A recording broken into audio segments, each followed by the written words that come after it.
You ever worked a job and just thought to yourself, what were they thinking? Why is this place run this way? Well, it turns out the answer might be hiding in some old management theories from decades ago. Today we're going to dig into the surprising and kind of invisible reasons that good people decide to walk out the door. Let's peel back the layers and see what's really going on. It's the big question, right? It keeps managers up at night, and honestly, a lot of us have probably asked it ourselves. Now, the usual answers are, the pay, a bad boss, or just hating the daily grind. But the research we're diving into today, it suggests there's a much deeper story happening here. And believe me, this is not a small problem. To give you some perspective, research from back in 2004 showed that the nationwide voluntary turnover rate in the US was over 20%.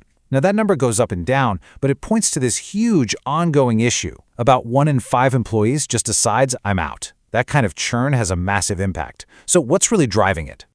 Okay, to really get to the bottom of this, we need to understand two key ideas that people mix up all the time: job satisfaction and organizational commitment. They sound pretty similar, but the difference between them, it is absolutely crucial for figuring out why people stay or why they go. So think of it like this. Job satisfaction is all about your day-to-day stuff. Do you like the tasks you're doing? Do you get along with the people on your team? But organizational commitment, that's way bigger. That's about your connection to the whole company, its mission, its values, where it's headed. One's about the what you do, and the other is about the why you're there.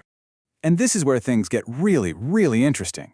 Researchers found that, liking your job is great, but feeling connected to the organization as a whole, that's what really anchors you there. It's the difference between, say, liking your desk and believing in the entire company it sits in. Here's another way to think about it. Satisfaction can change in a flash. A really tough project can sink it, a fun pizza party can raise it. But commitment, that's a deep-rooted belief in the place you work. It takes a lot longer to build, for sure, but once it's there, it's way more stable. And it's the single best predictor of whether someone's going to stick around for the long haul.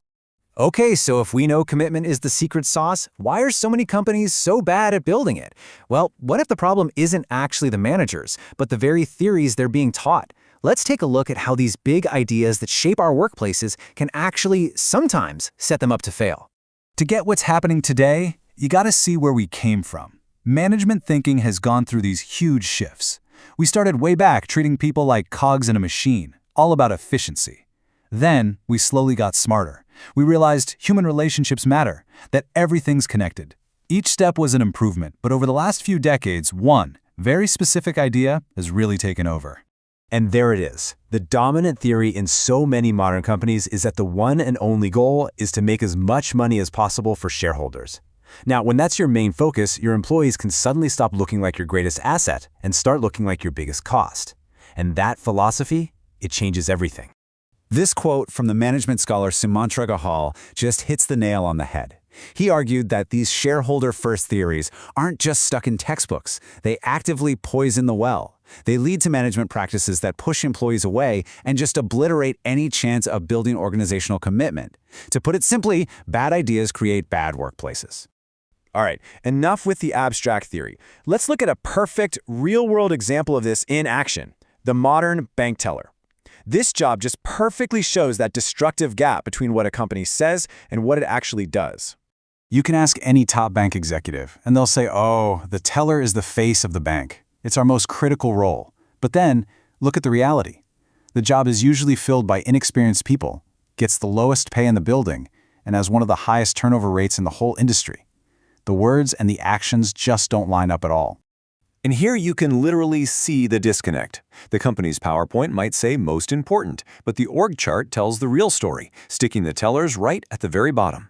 This visual sends a powerful message, It's unspoken, but it's loud and clear about who the company truly values. And now think about what we actually ask these tellers to do. This is not a simple job. They need incredible people skills, the expertise to spot a fake bill in a second. They have to be computer savvy, understand complex legal documents, and be in a sales mindset. This is a highly skilled, really complex role. So here's the fallout. You've got this high-demand, high-skilled job that's being treated like it's a low-status, low-pay, entry-level gig. And that contradiction makes it almost impossible for an employee to feel committed. Why would you commit to an organization that so clearly undervalues what you bring to the table? The result is totally predictable. Good people quit.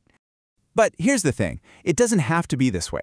The problem isn't the people. It's the system. And that system is built on a bad theory. So, how do we fix it? Well, the research points to a really clear path forward. The fix is actually a pretty clear three-step solution. First, you elevate the job. Treat it like the important role it is. Maybe make it a promotion, requiring experience from other parts of the bank. Second, pay them what they're worth, a salary that actually reflects their skills. And third, trust them. Give them the power to solve customer problems on the spot, without having to run to a manager for every little thing. And when you do that, when you take those actions, you close that gap between your words and your reality. The tellers feel valued, they feel respected, they feel empowered. Sure, their job satisfaction goes up, but way more importantly, you build that deep, powerful organizational commitment that makes them want to stay, to grow, and to help the company succeed. So, this all brings us to the final and I think most important question. The place you work, what theory is it built on? Is it built on a theory that treats its people like they're the greatest asset, or one that treats them like a cost to be managed? Because really, the answer to that question reveals everything, and it's the ultimate predictor of whether its best people will choose to stay